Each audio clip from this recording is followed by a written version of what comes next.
We zijn eigenlijk bezig met de voorbereiding van de presentatie van de uitslagen. Er komen bij u zo'n 44 stembureaus binnen. En ons is de taak om ze zo snel mogelijk op het scherm te kunnen presenteren. En hoe gaat dat ontnota?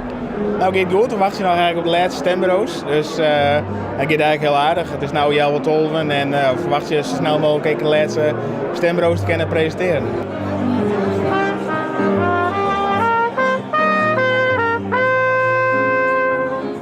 Radio Spanburg, dat begint officieel per 1 januari 2014. Er moet dus een nieuwe zender komen en dan hebben we een potentieel bereik van 50.000 meg, heb ik begrepen. Want dat schijnt een eigen gemeente als aantal inwoners te hebben. En hoe is dat? Nou, dat is, ja, het zal heel lustig zo kicken wezen natuurlijk. Nou, ik zit net in een fractie of als wethouder of zo net. Dus ik ben gewoon burger. Dit stemt. En als burger ging ik heen om te zien hoe het wordt net. En wat vind je ervan?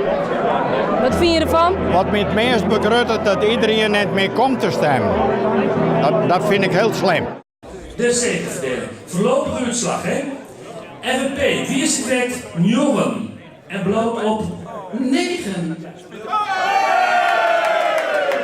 Jullie hebben 1 zetel. Ja. Verdrietig? Nee, kijk, als je het heel realistisch bekijkt, is het natuurlijk zo dat we eigenlijk pas vanaf september, oktober bezig zijn. Zijn we in deze zin heel erg blij met in ieder geval 1 zetel, zodat we kunnen gaan bouwen aan de toekomst. Ik loop hier met een schaapskudde en die staat weer op de nominatie wegbezuinigd te worden in 2014. En dat zal sterk afhankelijk zijn van de politieke verhoudingen. En, Is de uitslag gunstig? Ja, ik denk het wel. Ja. Ja, ik vind het hoopvol. Ja.